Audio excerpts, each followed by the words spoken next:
I don't care anymore, because tonight everything has changed. London is burning. Not as a metaphor, not as a symbol, but in the most literal, terrifying sense of the word, the capital of the United Kingdom now stands wrapped in smoke, rage, and a glow so violent that no Briton ever imagined witnessing it in their lifetime.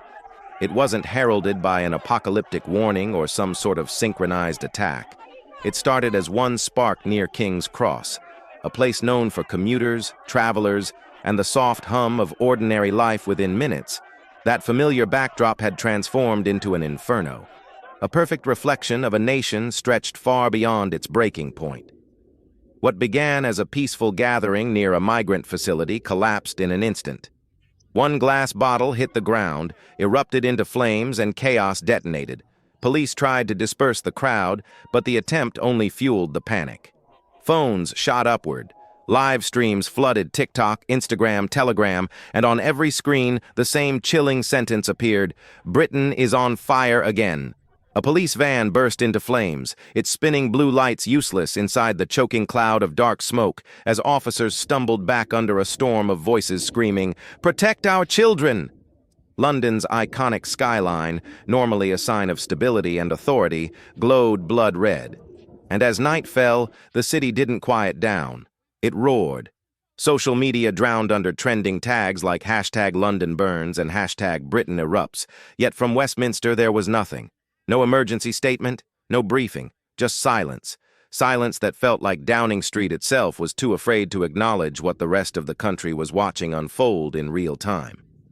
Behind those closed doors, panic was exploding. Inside the government's crisis hub, ministers clashed, aides rushed between rooms, and phones buzzed with updates no leader ever wants to hear. "Containment has failed in 6 council zones," one official whispered, words that froze the room. "We've completely lost control of London Bridge." Nobody replied. What was there to say? Outside, the city spiraled deeper into chaos. National flags and burning flares lit up the sky. Thousands marched like one furious wave, shouting, "Whose nation? Ours!" The chant became louder than any siren could scream above it as it echoed down the streets.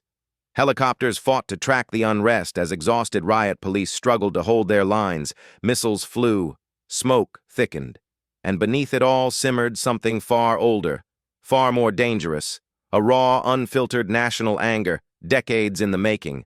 The unrest spread with terrifying speed. South London, then Shoreditch, then Camden. Brixton erupted. A patrol car flipped in Canning Town. A government billboard was torn down and set ablaze in Westminster.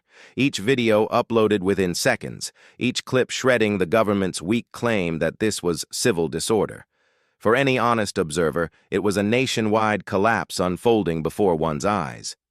Smoke rolled across the Thames from the steps of Parliament. From the glass towers of Canary Wharf, flames licked like cautions from a civilization on the cusp around the nation. Those watching in living rooms couldn't believe their eyes. Their capital, one of the cornerstones of Western democracy, was slipping into anarchy once more. Finally, after hours of silence, the Home Office issued one flat statement. "The situation is now stabilized.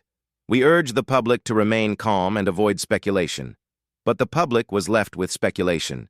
Leaks poured out of police channels, units retreating, the South Bank abandoned, morale collapsing.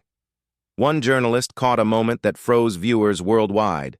A riot officer, visor cracked, staring into the camera and saying, "We're no longer in control." Then the broadcast cut to black. The streets became a battlefield. Shops slammed down their shutters, while makeshift barricades sprouted along the streets. Sirens, once a sound of control, were swallowed whole by the roar of the crowds. Even the press was not spared. Reporters were chased for being defenders of a government that had lost every shred of public trust. But drones told the truth no newsroom could hide. The Thames itself reflected entire districts in fire. The Gothic outline of Parliament vanished behind a hellish glow. Britain wasn't experiencing unrest any longer, it was being consumed. Crowds surged into Parliament Square next, red smoke billowing into the night. A roar tore through the city. "We need answers! Protect our children! Britain has suffered enough. The police radios dissolved into sheer panic. Perimeter 3 is gone. Westminster line breached. Armored vehicles tried to push forward, but were immediately engulfed. Even Parliament's specialized riot units, trained for the worst crises, were forced into a retreat unprecedented in modern history. Inside the cabinet room, leadership collapsed. Karmama sat frozen as ministers shouted, each second, contradicting the other. Curfews were demanded. Military escalation rejected. Legal red flags ignored. Every attempt at control drowned under pure fear. Then a junior aide burst in with his hand shaking around his phone. "Sir, they've broken through Trafalgar Square."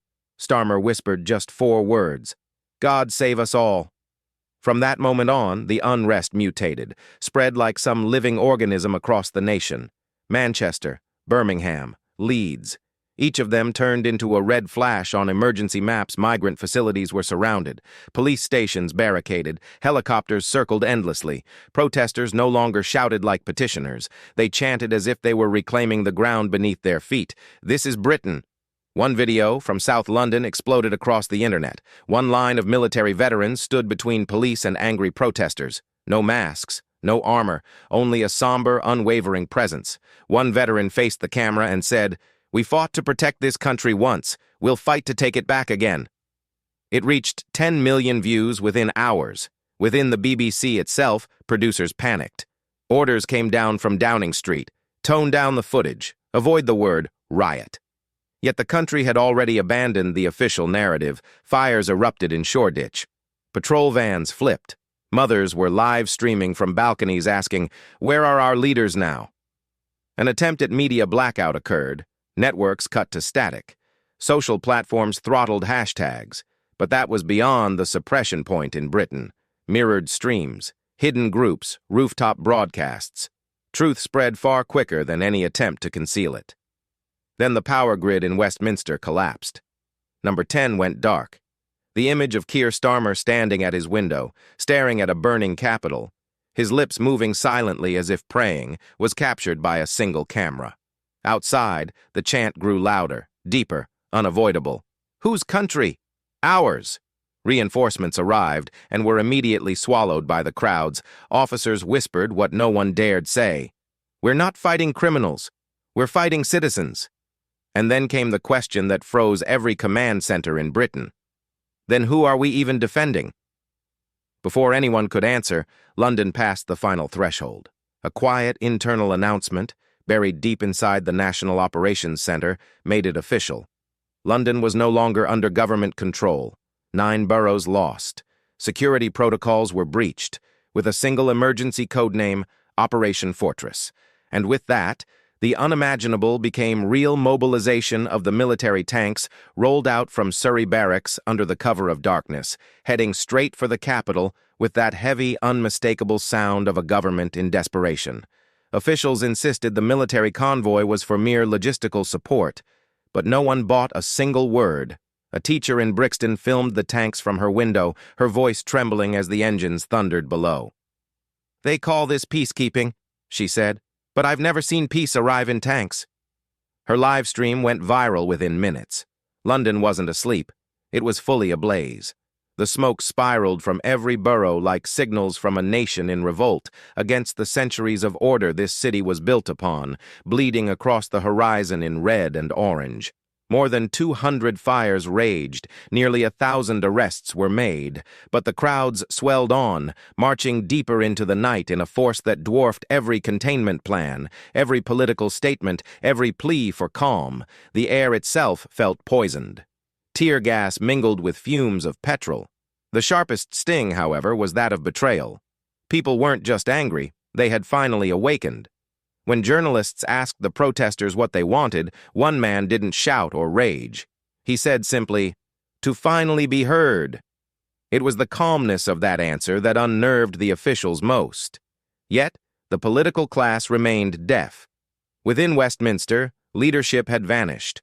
Smoke drifted low across the Thames like a mournful veil. The financial district dimmed. Bridges shut, streets emptied, except for the roaring, relentless crowds. Britain, proud, disciplined, orderly Britain, looked like the opening scene of a documentary about a nation on its last night. Cameras captured what national broadcasters refused to air. Cracked helmets abandoned on Westminster Bridge, shattered glass reflecting Parliament's flames, half-burned flags clinging to lamp-posts like remnants of a broken oath. The slogans faded, replaced by a heavy hum of disbelief. People stood motionless, watching their country unravel. Inside number 10, the lights were on. Starmer sat at his desk alone, silent footage looping across screens, a capital in free fall. Advisors whispered numbers so dire they barely sounded real. Thousands detained, city authority collapsing. At last, he raised his head and gave his first direct order of the night. "Get the broadcasters on.